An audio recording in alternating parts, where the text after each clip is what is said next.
سلام ستړي مشه په دې هیله چې ټول جوړ او وای یو څو نوي ښکلي خبرونو سره امریکا، استرالیا،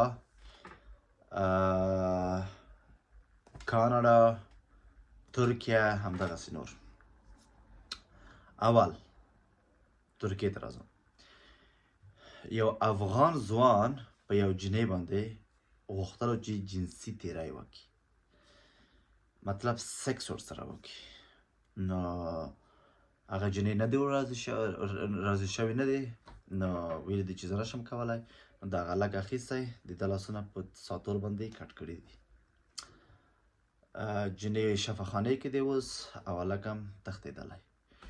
ګورئ افغانانو، همدغه د تاسو د کثیفو د لاسه ده چې ټول نه درته ښیم، همدغه د اکثریت د کثیفو د لاسه ده کوم خلک چې بد عملونه کوي په نورو هېوادونو کې، د ټول د افغانانو نوم تاسو بد کړی. هسې افغانانو نوم خو بد دی، غول تر غوله دی. په هر صورت، دویم، انګلستان کې یو ځوان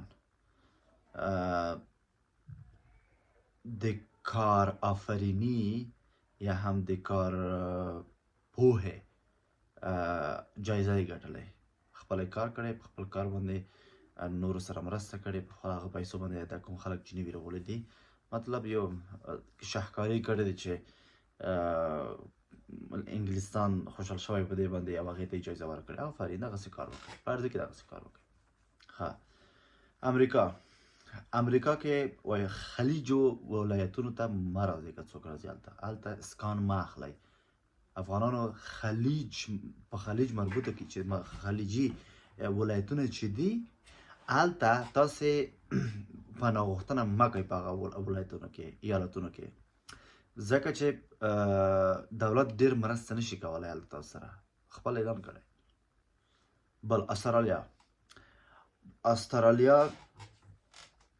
استرالیا چارو وزارت کې تېره ورځ غونډه شوې وه. هلته ویلي وو چې افغانان نسبت د نورو خلکو نه په استرالیا کې ډېر کار کوي او ښې پیسې ګټي او ډېر کارکشته خلک دي او ډېر کارګر خلک دي. نو مونږ کولی شو چې د افغانانو څخه په هغه کې په استرالیا کې د کار په زمینه کې د دوی څخه ښه لوړه ګټه واخلو. دا په دې معنا ده چې کیدای شي کوم برنامه دوی جوړ کړي استرالیا د هغه لپاره، د افغانانو لپاره، تر څو د دې زمینه ورته مساعد کړي، تر څو دوی لاړ شي استرالیا ته او هلته کار وکړي. لکه په کاناډا کې چې کاري ویزه دلته خلکو ته ورکوي، ممکن ده چې هلته همچنان کاري ویزې آپشن فعال شي خاص د افغانانو لپاره.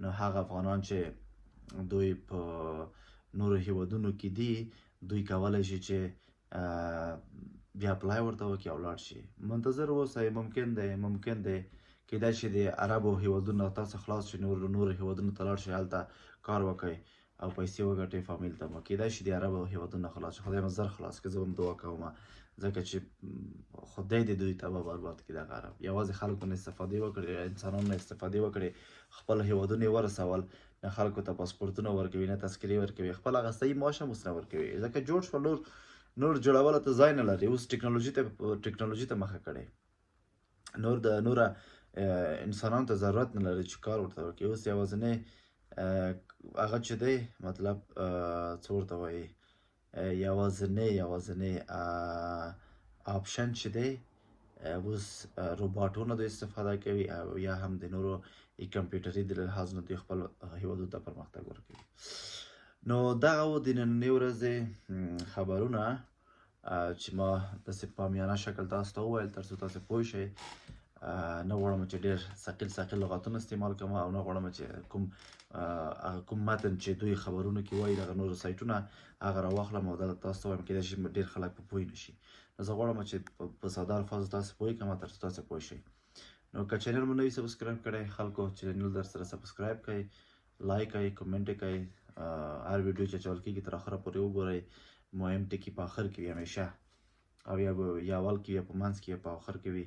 نو معلومه نه دی چې په کوم ځای کې مهم ټکی دی، چاته چې کوم ټکی پکار وي. نو دغه و د نن ورځې خبرونه، تر بیا به خدای سپارم. ښه وخت، ښه شېبې ولرئ. خدای په امان.